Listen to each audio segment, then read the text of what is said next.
If you didn't already know, it is possible to end up with a 0% disability rating from the VA. It usually happens when you've got a service-connected disability, but the disability has no current symptoms, or at least no symptoms that the VA can rate on one of its rating tables. A good example is something like hearing loss. It is possible, in fact, it's quite common for a veteran to have a situation where the VA says, yep, you've got hearing loss. Yep, it's caused by your service, but it's not bad enough for us to give you any disability compensation. So the veteran ends up with a 0% rating for their service-connected hearing loss. So in situations like that, the logical question is, was it really even worth it to get that rating? Well, most of the time, I think it is, for a few reasons that I'll get into. The first reason is that the VA is obligated to provide medical care for any service-connected disability, even if that disability is rated at 0%. Now, I know some of you are going to be yelling at your screens right now, saying that it'll be a cold day in hell before you ever set foot in a VA medical center. You've heard all the horrible things that have happened to veterans that have gone there. You've heard the bad reputation that some of those facilities have, and you're just not going to do it. What I would say to that is VA medical care varies greatly from place to place. I'm incredibly lucky. I go to the VA Medical Center in Cheyenne, Wyoming, and it's been great. I've gone there for many years. The veterans that I talk to that are in my local area that go there have also been treated very well.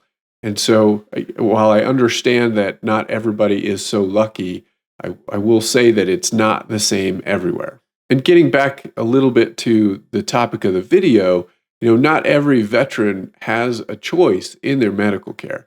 And if they can get medical care for at least one thing that's service-connected at 0%, that might be better than any other option they have.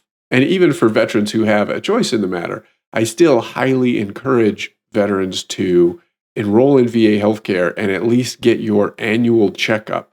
I mean, all they do is draw some blood and you sit down with a doctor for 5 minutes, and that's it. But what that gets you for your trouble is that the VA can pay for your community care, which is care in your community locally, which can be at an urgent care clinic for very minor things. It also opens up the possibility that the VA could step in and help out for one of those truly catastrophic healthcare situations. The second reason 0% ratings are often worth the trouble is that they can open the door to secondary service connection, where your 0% rating caused another disability that's not at 0%. And what immediately comes to my mind is cancer. Quite often, when a veteran is complete with all of their cancer treatment, their rating for the service-connected cancer will be at 0%. But also quite often, cancer and cancer treatment cause other harmful things to the body, and those things can get service-connected and rated. The third reason is that disabilities tend to only move in one direction, which is to say they usually only get worse over time. So let's say you get out of the Army and you've got problems with your knees and your shoulder, and you go through the claims process and you end up with a 0% rating for both, and you think, yeah, that wasn't worth it. Well, 10 years goes by, and now your knees and your shoulders are worse. So you file a claim for increase with the VA.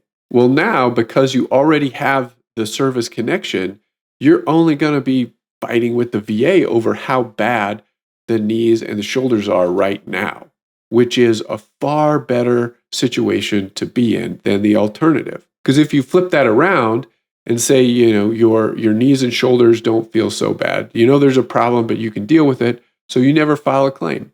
Then 10 years go by, and now it's causing you problems. So you file the claim, and you're fighting with the VA to prove that it was those things in your service that caused the problem in the first place. Those are difficult claims. I work on them all the time. I don't want to say that they're impossible, but they are hard. The VA doesn't like to give ground on those very easily. I can't tell you how many CMP examiners I've seen come back and say, well, it could have been anything in the 10 years in between a service and the claim that caused this problem. The bottom line is you can see how getting that 0% earlier will help you down the road. What I like to tell people who are just getting out of the military is file a claim for it now, no matter how you feel.